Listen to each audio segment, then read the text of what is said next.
የአሜሪካ መንግስት ኢሚግራንትን በተመለከተ በቅርቡ የሚያወጣቸው ድንጋጌዎች አሉ፣ የፍርድ ቤት ውሳኔዎች አሉ፣ ደንቦች አሉ። እነዛ በእኛ ማህበረሰብ ላይ የሚያመጡትን ኢፌክት ከዚህ በፊትም ተናግሬያለሁ፣ ግን ጥሩዎቹንም ዜናዎች መጥፎዎቹንም አንድ ላይ ባጭሩ 1 2 3 እያልኩኝ ለመናገር ሞክራለሁ። የሚጠቅማችሁ መረጃ ነው በሚል ነው። አላን ጉደታ ነኝ ከአላን ጉደታ የጠበቃ ቢሮ ነው። ከጥሩ ዜና እንጀምር። ባለፈው አዲሱ የአሜሪካን አስተዳደር ምንድነው አሜሪካን ሀገር የሚወለዱ ልጆች ቤተሰቦቻቸው ዜጋ ካልሆኑ በስተቀር ወይም ደግሞ ግሪን ካርድ ያላቸው ሰዎች ካልሆኑ በስተቀር ስለተወለዱ ብቻ አውቶማቲካሊ ሲቲዝን የሚሆኑበትን አሰራር ማብቃት አለበት በሚል ከፍተኛው ፍርድ ቤት ድረስ ጉዳዩን ወስዶት ነበር። ከፍተኛ ክርክር ተደርጎበታል። ቢግ ታይም የመንግስት ፖዚሽን ተሸንፏል። ስለዚህ ማንኛውም ህፃን አሜሪካን ሀገር የሚወለድ ከሆነ ቤተሰቦቹ ኢሚግራንትም ሆኑ በቦርደርም ገቡ ሳይለም ፔንዲንግ ኬዝ ኖራቸው በቪዚተርም ቢገቡ ሲቲዝንም ሆኑ አልሆኑ ግሪን ካርድ ኖራቸውም አልኖራቸውም የሚወለዱት ልጆች አሁንም አውቶማቲካሊ ሲቲዝን ይሆናሉ ነው። በዚሁ ይብቃ።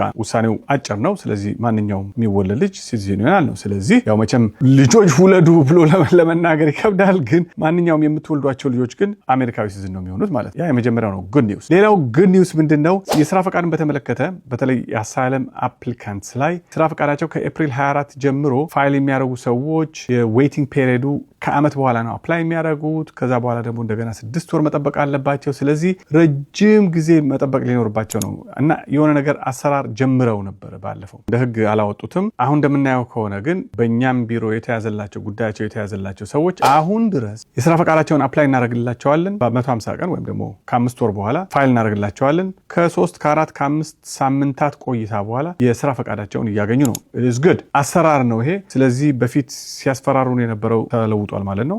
ወይም ደግሞ እንደ በፊቱ አሰራሩ እንዳለ ነው፣ አልተለወጠም ማለት ነው። ስለዚህ ይሄ ጥሩ ዜና ነው። ከበድ የሚለውና ትንሽ በመጥፎ ሳይድ የሚታየው ግን አንደኛው ምንድነው ቲፒኤስን በተመለከተ ነው። የአሜሪካ ከፍተኛው ፍርድ ቤት የሄይሺያንስን በተመለከተ የሄይሺያንስን ቲፒኤስ በተመለከተ አዲስ ውሳኔ አውጥቷል። ያ ውሳኔ ምንድነው የሚለው መንግስት ወይም ደግሞ የትራምፕ አድሚኒስትሬሽን ወሳኙ ዲኤችኤስ እና አዲሱ አድሚኒስትሬሽን ነው ቲፒኤስን በተመለከተ እንጂ የአሜሪካን ሀገር ፍርድ ቤቶች ወይም ፌደራል ኮርት መብት የላቸውም። ለማስቆምም ሆነ ለማስቀጠልም ሆነ መብት የላቸውም። ፌደራል ኮርት መንግስት ዲኤችኤስ ወይም ደግሞ ፕሬዚደንቱ ነው ኦቶሪቲ ያለው ነው። ያ ማለት ምንድነው? በሌላ አነጋገር ብዙ ቲፒኤስ ላይ ያሉ ሀገሮች አሉ፣ ኢትዮጵያንም ይጨምራል። እርግጥ በዲሴምበር ላይ አልቋል ተብሎ ነበረ እስከ ፌብሩዋሪ 13 ድረስ። ከፌብሩዋሪ 13 በኋላ ደግሞ ክርክር ላይ ስለነበረ ያንን በፌደራል ኮርት እንዲቀጥል ሆኗል እስካሁን ድረስም ማለት ነው። ግን ቲፒኤስ ላይ ያላችሁ ሰዎች ልታውቁ የሚገባው ምንድነው የአሜሪካ ከፍተኛው ፍርድ ቤት እንደወሰነው የኛም ሀገር ቲፒኤስ እድሜው አጭር ነው ማለት ነው። ካሁን በኋላ ላያስቀጥሉት ይችላሉ። ምክንያቱም ፍርድ ቤቶች ያላቸው መብት እዚህ ላይ ተነስቷል። ይሄኛው ትንሽ ጥሩ ያልሆነ ውሳኔ ነው። ሌላው ምንድነው ግሪን ካርድ ያላችሁ ሰዎች ወይም ደግሞ ፐርማነንት ሬዚደንት ነን የምትሉ ሰዎች አሁንም የአሜሪካን ከፍተኛው ፍርድ ቤት ምንድነው ያለው? ግሪን ካርድ ኖሯቸው ነገር ግን ወንጀል የፈጸሙ ጉዳያቸው በማንኛውም ስቴት ፔንዲንግ የሆነ ያላለቀ ሰዎች ከሆኑ ከሀገር ወጥተው ሲመለሱ ዲኤችኤስ ወይም ደግሞ ቦርደር ላይ ሊታሰሩ ወይም ደግሞ አድሚት ላይደረጉ ወይም ደግሞ ጉዳያቸውን ሪዞልቭድ እስኪሆን ድረስ የአሜሪካን መንግስት ወደ አሜሪካን ሀገር ላያስገባቸው እንደሚችል ውሳኔ ወስኗል። በዚህ ላይ አይ ቢሊቭ ከዚህ በፊት ፕሮግራም ሰርቼበታለሁ። መጠንቀቅ አለባችሁ። ግሪን ካርድ ስላላችሁ ብቻ you're not safe። በተለይ ደግሞ ወንጀል የፈጸማችሁ ሰዎች ወይም ደግሞ ጉዳያችሁ ፍርድ ቤት እስካሁን ክትትል ላይ ያለ ማለት ነው። ይሄ ከበድ ያለ ውሳኔ ነው። ስለዚህ መጥፎ ከምንለው ውሳኔዎች አንደኛው ይሄ ነው።